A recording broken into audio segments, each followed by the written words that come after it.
a little upset that Jenna McCarthy got more of an applause than I did, but I guess I'll have to live with that. And a lot of you are probably wondering what a neurologist, an oncologist, a flight surgeon, and a clown are doing talking about vaccines. There is an actual pediatrician on our panel. We had to have one, somebody who actually gives vaccines to patients. But personally, I got involved with this issue a number of years ago, about 5 or 6 years ago. I had written an article for a local paper, the New Haven Advocate, about the MMR vaccine, mumps, measles, and rubella, and autism, which was the first modern or recent theory linking vaccines to what is a very, in some ways, poorly understood and variable neurological condition of autism, now called autism spectrum disorder.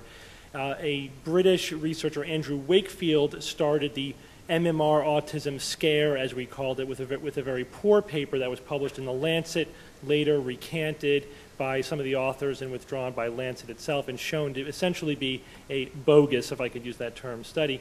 But that was enough.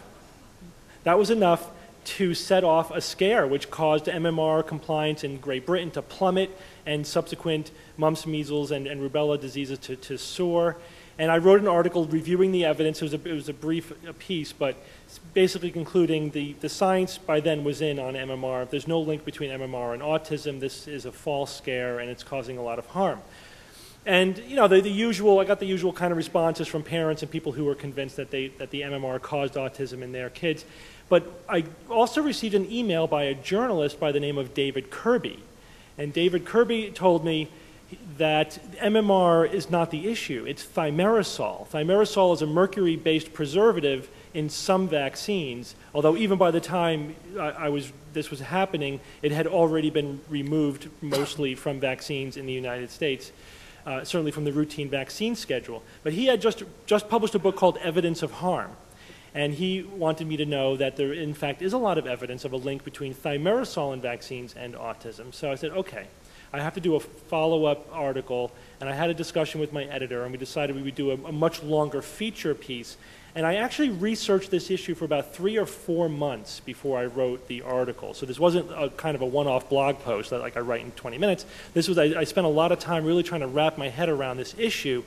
I started actually by reading David Kirby's book, Evidence of Harm. And although it's a terrible piece of journalism, in my opinion, he did, in fact, bring together a lot of the factual information. So it was a good place to start factually.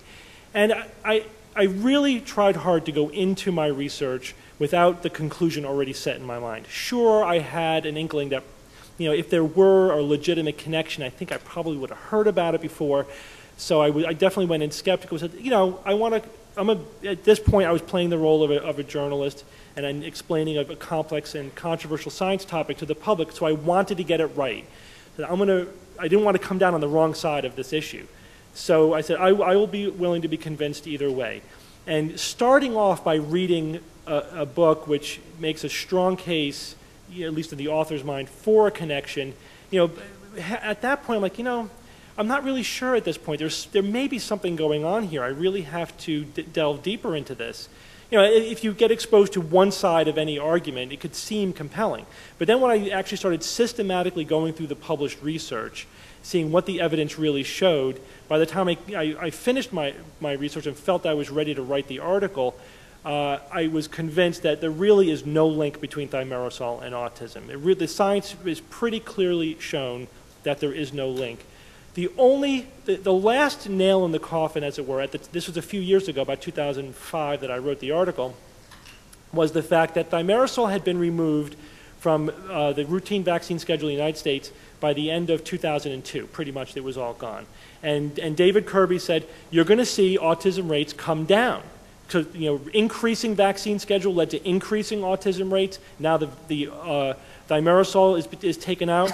Wait a year or two, and you're going to see autism rates plummet. They're going to plummet back to pre-1990 levels.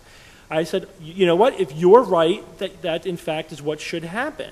And if I'm right that there's no connection, then I predict we're going to see a continued rise in autism rates. It's probably going to hit a ceiling at some point. You know, if as you increase surveillance and diagnosis, their true rate doesn't appear to be increasing. It's probably just an artifact of diagnosis. So we're probably going to increase until we hit some ceiling sometime down the road. Well, now it's 4 years later. It's 2009, and guess what? Autism rates have continued to rise at the same rate they had been rising without even a blip. I mean, there isn't even a statistical blip in the numbers.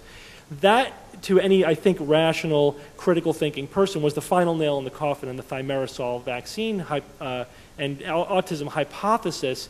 David Kirby responded, and I personally interviewed him on this issue, and he's also been on record in the public.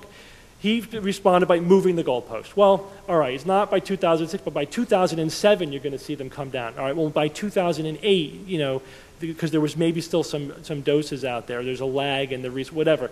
And now, by this point in time, there's no more room to move the goalpost. There's so much time has gone by that really you have to say thimerosal is not an important contributor to the autism numbers that we're seeing. Very few people are still grasping to the thimerosal hypothesis because it's just really not tenable anymore. But the anti-vaccine movement is bigger and more vibrant than ever. As the evidence has piled up against them, they have only grown. And they are having, unfortunately, a very significant impact, as the Jenny McCarthy Body Count website will attest. So that is a very brief overview of sort of my exposure, my introduction to this. Now this is a topic about which I continue to blog regularly to keep up to date, and I've fortunately met a lot of other science bloggers like David Gorski. Now Harriet Hall is also blogging on this issue. As each time a new study comes out, a new claim is made, we're right there to try to keep on top of it. And it's been a very interesting, very enlightening, and in some ways rewarding topic to cover as a science blogger, because I do think it's one that has such a very significant importance, and I think where we are dramatically needed to counteract this really campaign of misinformation being spearheaded by Jenny McCarthy really as a face person, but by many others like Generation Rescue and other organizations. So that is really what this panel is about. We're going to go through some very brief introductory talks by the panel members, some of whom have slides, and then we're going to try to leave the bulk of our time at the end for a panel discussion and questions and answers from the audience.